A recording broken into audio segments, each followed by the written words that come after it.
আল্লাহ তাআলা যদি মুসলমান করে এই পাঠাতো তাহলে চোখ একটু কাটিয়ে দিয়ে পাঠাইছে, কানের ফুটো দেশে, নাকের ফুটো দেশে, মুখ কাটিছে, প্রস্রাবখানা তৈরি করেছে, পায়খানা তৈরি করেছে, ওই আগাটুক একটু কাটিয়ে পাঠাতে পারত না? অসীম সরকার আবারও কি বলছে আপনারা শুনুন। আগে ভিডিওটি দেখব, তারপর বিস্তারিত আলোচনা করব। আল্লাহ তাআলা যদি মুসলমান করে এই পাঠাতো তাহলে চোখ একটু কাটিয়ে দিয়ে পাঠাইছে, কানের ফুটো দেশে, নাকের ফুটো দেশে, মুখ কাটিছে, প্রস্রাবখানা তৈরি করেছে, পায়খানা তৈরি করেছে, ওই আগাটুক একটু কাটিয়ে পাঠাতে পারত না? পাঠাই নাই কেন? হ্যাঁ, হাকিমের বাচ্চা যদি মুসলমান হয়ে জন্ম নেয় তাহলে ওই ওই আগাটুক কাটিয়ে পাঠাই নাই কেন? এর জবাব যেন দেয়। তৃণমূল যদি কেউ থাকে সেই যেন এই জায়গায় সে জবাব দেয়। প্রশ্ন করে গেলাম। আর ওই হাকিমের বাচ্চা কয় মুসলমান হয়ে যে জন্মগ্রহণ না করেছে সে নাকি দুর্ভাগা। আর সব হিন্দুরা এখনো সেই দলে তৃণমূলের ঝান্ডা নিয়ে ঘোরে। হিন্দুরা এখনো তৃণমূলের সেই দলের ঝান্ডা নিয়ে ঘোরে। উত্তর তো দেব, তার আগে অসীম সরকারকে আমার একটি প্রশ্ন আছে। প্রত্যেকটা মানুষের চুল, দাড়ি, গোঁফ, নখ সবকিছুই তো আল্লাহর দান, তাহলে কাটে কেন সবাই? সকলেই তো উলঙ্গ হয়ে পয়দা হয়েছে, কিন্তু কাপড় চোপড় পরে কেন তাহলে? এবার আসি উত্তরে।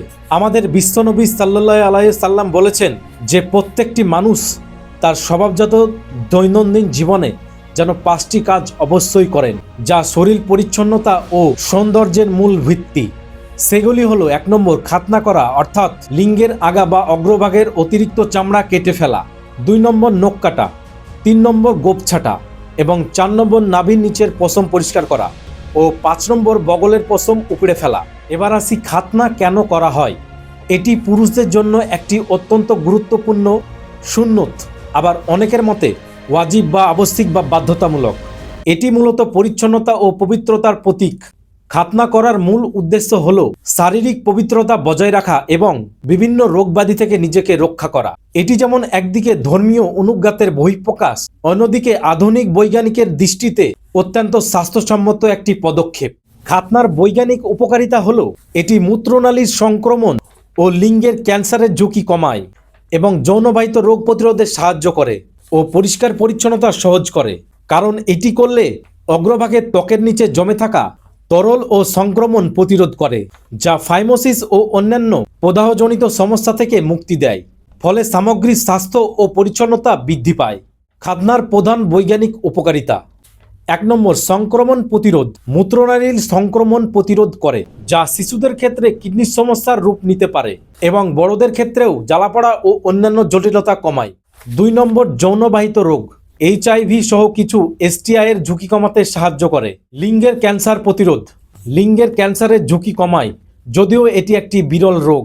4 নম্বর পরিষ্কার পরিচ্ছন্নতা সহজ। অগ্রভাগের চামড়া অপসারণের কারণে পরিষ্কার রাখা সহজ হয়, যা সংক্রমণের ঝুঁকি কমায়। 5 নম্বর ফাইমোসিস প্রতিরোধ। এমন একটি অবস্থা যেখানে অগ্রভাগের চামড়া পেছনের দিকে টানতে অসুবিধা হয় বা আটকে যায়, তা প্রতিরোধ করে। 6 নম্বর প্রদাহ ও চুলকানি থেকে মুক্তি। লিঙ্গের মাথায় জমে থাকা সাদা পদার্থ এবং প্রদাহ বা চুলকানি থেকে মুক্তি দেয়। অন্যান্য গুরুত্বপূর্ণ দিক: অনেক ক্ষেত্রে এটি একটি ধর্মীয় ও সাংস্কৃতিক প্রথা হলেও এর স্বাস্থ্যগত উপকারিতা বৈজ্ঞানিকভাবে স্বীকৃত।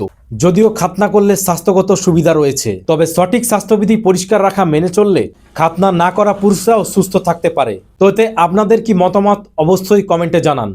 আজকের মতো ভিডিও এই পর্যন্তই। দেখা হচ্ছে পরবর্তী ভিডিওতে। আর ভিডিওটি ভালো লাগলে অবশ্যই একটি লাইক করে চ্যানেলটি সাবস্ক্রাইব এবং ফলো করে পাশে থাকবেন।